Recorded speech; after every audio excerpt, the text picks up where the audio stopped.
এক শান্ত গ্রামে শুরু হলো এক অদ্ভুত ঘটনা। হঠাৎ খবর ছড়িয়ে পড়ল, একজন মানুষ নাকি মারা গেছে। কিন্তু এর পেছনে ছিল এক বুদ্ধির খেলা।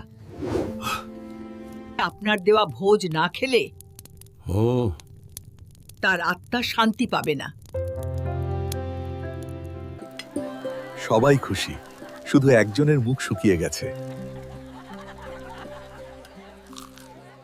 আর ঠিক তখনই সে উঠে বসে বলল, খাবারের গন্ধে মরা মানুষও বেঁচে ওঠে।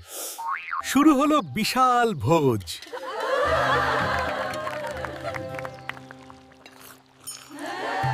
জীবন বেচে একদম।